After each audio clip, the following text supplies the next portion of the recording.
For the first time in 2 decades, Osama bin Laden is not a threat to this country. And back now with a special edition of Flashpoints. I'm Bob Orr, joined by Juan Zarate. We want to talk a little bit about the State of the Union, Juan, because this was not a speech that we expected to be heavy on foreign policy, and in fact it really wasn't, but the president used foreign policy effectively. Absolutely, and in fact he framed the State of the Union with foreign policy as the bookends. He started the speech talking about the withdrawal from Iraq, that being a success for the administration, a fulfillment of his promise. He ended with the success of the UBL raid, the killing of Osama bin Laden, and he used the power and reach of the American military and the cooperation that's embedded in that as a key thematic throughout the State of the Union. So fascinating that he used those two key foreign policy, national security issues to frame a State of the Union that was really focused on the election and politics of the election year, the economy, exactly. So I think that was fascinating. Interesting in terms of the reference to Iraq. Not too many people caught this, but I read something into the language here, and I just wanted viewers to maybe think along with me on this. He talked about the generation of heroes who had served in Iraq, given their lives, been wounded, and served. But what he said was they've made the United States safer and more respected around the world. Not remarkable to say that about the American military, men and women fighting around the world. You'd expect the president, the commander-in-chief, to say that, and that's good.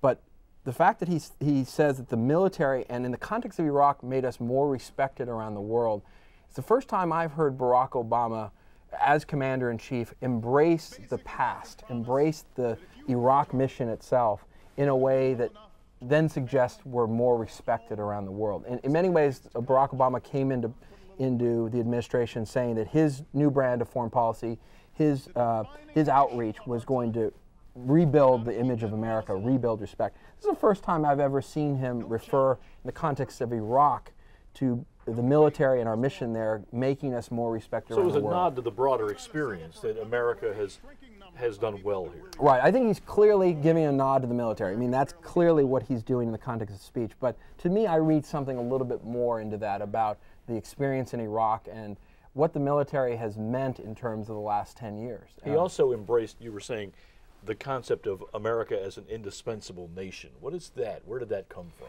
Well, the concept of an indispensable nation, sort of the sole superpower, came out of the Clinton administration with the fall of the Soviet empire.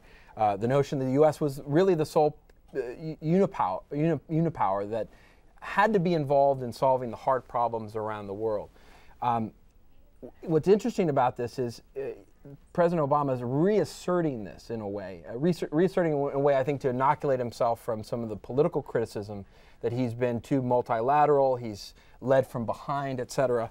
But he's also making an argument, importantly, that the U.S. isn't in decline. The U.S. is just as indispensable now as before and needs to be involved in foreign policy. We're still the big kid on the block. We're still the big kid on the block, which I think we all know that, but the tone of his first 2 years of his tenure was different from that, less aggressive. I think that reflects a maturation of the realities of governing as president, where you see day in, day out that the U.S. is actually the indispensable nation. That regardless of what people say in public, criticism or praise, behind the scenes, people want the U.S. to lead to solve hard problems. And I think that reflects the fact that the president's been in power now 3 years.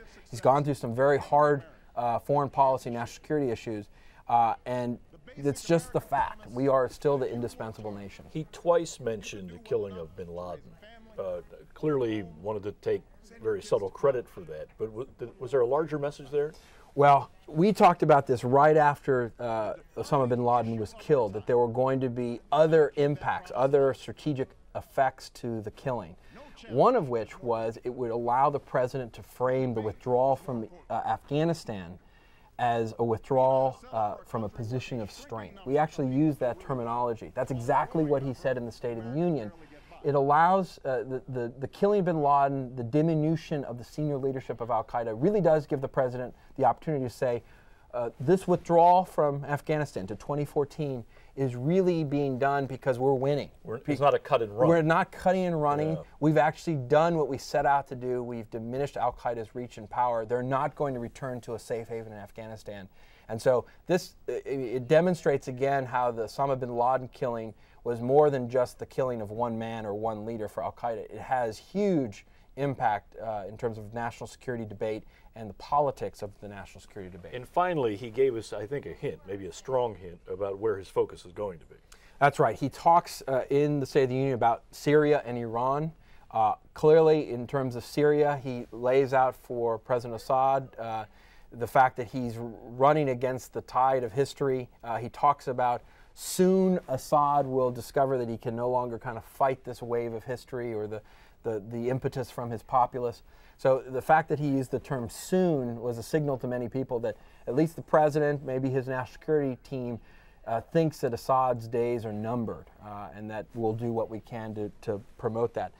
Interestingly, in terms of Iran, he says again, all options are on the table, but we remain open to negotiations. And we're seeing reports again now from Ahmadinejad in Iran that they may want to talk because of the pressure of economic sanctions, the relative isolation. We've seen the Iranian currency lose its value dramatically in recent days. And so he's talking about Iran, he's talking about an opening potentially diplomatically, but he's also talking about all options being on the table and an ironclad security relationship with Israel. So there'll be more to come about Syria and Iran as we go through calendar year 2012. Absolutely. So for a speech that was largely about the economy and about the election, there were a lot of foreign policy threads. A lot of stuff for us to play with. I appreciate it, Juan. Good observations. We'll see you next time here on Flashpoints. Thanks for joining us.